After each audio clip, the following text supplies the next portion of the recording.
السلام عليكم ورحمة الله وبركاته. بسم الله والحمد لله.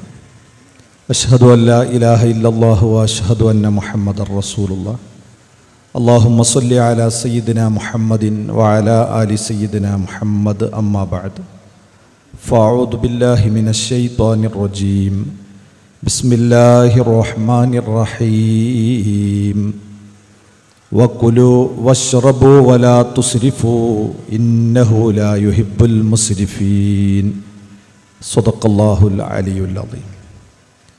ബഹുമാനമുള്ള സാദാത്തുക്കളെ, നേതാക്കളെ, പ്രിയം നിറഞ്ഞ സാന്ത്വനം പ്രവർത്തകരെ, ആരോഗ്യം മനസ്സും ശരീരവും എന്ന വിഷയത്തെ രണ്ട് പാർട്ടുകളായാണ് ഇൻഷാ അല്ലാഹ് അവതരിപ്പിക്കുന്നത്. ഡോക്ടർ റാസി സാർ ഇൻഷാ അല്ലാഹ് നമ്മളോടൊപ്പമുണ്ട്. ആരോഗ്യത്തിന് വളരെ വലിയ പ്രാധാന്യം നൽകുന്ന ഒരു പ്രത്യയശാസ്ത്രം അംഗീകരിച്ചവരാണ് നമ്മൾ. ദിവസവും നിർബന്ധമായും 17 റക്അത്തുകൾ നമ്മൾ നിസ്കരിക്കുന്നു. ഓരോ റക്അത്തിലും 2 സുജൂദുകളുണ്ട്. ആ സുജൂദുകൾക്കിടയിൽ ആരോഗ്യത്തിനു വേണ്ടി ദുആ ചെയ്യാൻ മതം നമ്മളെ ഓർമ്മിപ്പിച്ചിട്ടുണ്ട്.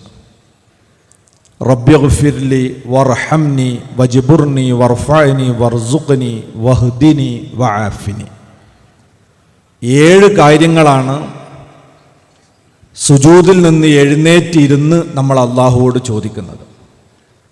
സുജൂദ് എന്ന് പറയുന്നത് തന്നെ ബാഹ്യമായി അങ്ങേയറ്റത്തെ ആദരവ് പ്രകടിപ്പിക്കാൻ നമുക്ക് സാധ്യമാകുന്നതിൻ്റെ ഒരു രൂപമാണ്.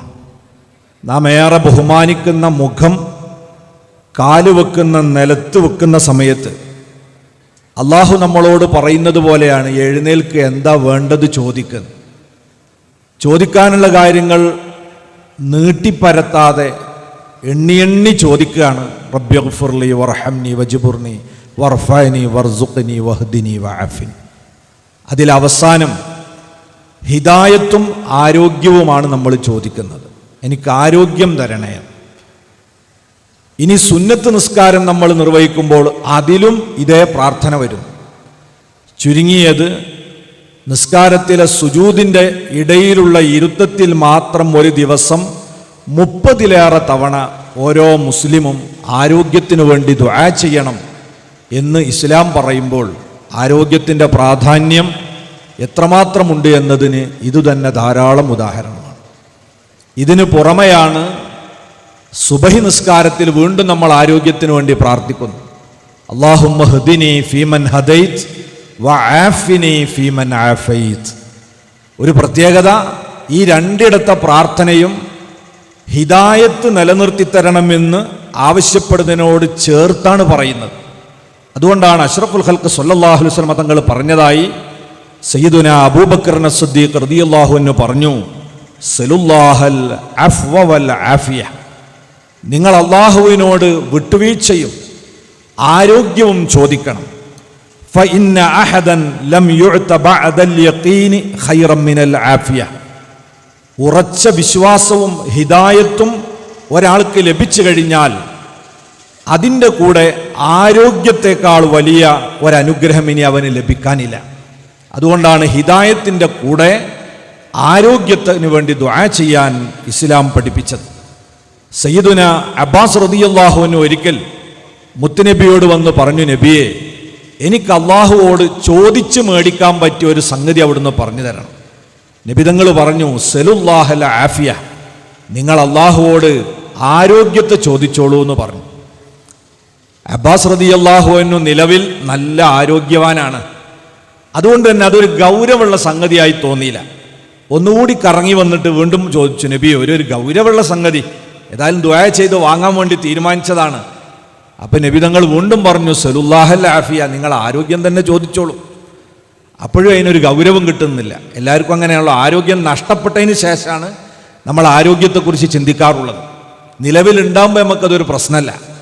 3-ാം തവണയും വന്നപ്പോൾ നബി തങ്ങൾ സ്നേഹത്തോടെ വിളിച്ചു, യാ അമ്മ റസൂലില്ല സലുല്ലാഹൽ ആഫിയത ഫിദ്ദുനിയ വൽ ആഖിറ. അള്ളാഹുവിൻ്റെ എളാപ്പയായ അബ്ബാസ് എന്നവരെ ദുനിയാവിലും ആഖിറത്തിലും ആരോഗ്യം തരണേ എന്ന് ദുആ ചെയ്തോളൂ എന്നാണ്. കാരണം ആരോഗ്യത്തെക്കാൾ വലിയൊരു അനുഗ്രഹം ഹിദായത്ത് കഴിഞ്ഞാൽ വേറെ നമ്മളെ മുമ്പിലില്ല. ഒരാൾക്ക് അധികാരമുണ്ട്, പക്ഷേ ശരീരത്തിന് ആരോഗ്യമില്ല, അതുകൊണ്ട് എന്ത് ഫലമുള്ളത്? ഒരാളുടെ കയ്യിൽ സമ്പത്തുണ്ട്, ശരീരത്തിന് ആഫിയത്തില്ല, അതുകൊണ്ട് എന്ത് ഫലമാണുള്ളത്? ഇതൊന്നുമില്ലെങ്കിലും തടിക്ക് ആരോഗ്യമുണ്ടോ, അവനാണ് ഏറ്റവും വലിയ രാജാവ്. അതുകൊണ്ട് തന്നെ ആരോഗ്യമെന്ന് പറയുന്ന അള്ളാഹു തരുന്ന അനുഗ്രഹത്തെ അത് അള്ളാഹുവിനോട് ചോദിച്ചു വാങ്ങുകയും അത് സംരക്ഷിക്കാൻ നാം ചെയ്യേണ്ട കാര്യങ്ങൾ നമ്മൾ ചെയ്യുകയും ചെയ്യുക. ഇതാണ് ഇസ്ലാം മുന്നോട്ട് വെക്കുന്ന ആശയം. അത് അള്ളാഹുവിൻ്റെ ഒരു ഔദാര്യമാണ്. അത് അള്ളാഹു നൽകിക്കഴിഞ്ഞാൽ കൈവിട്ടു പോകാതിരിക്കാൻ നമ്മൾ നിർവഹിക്കേണ്ട കാര്യം നമ്മൾ ചെയ്യണം.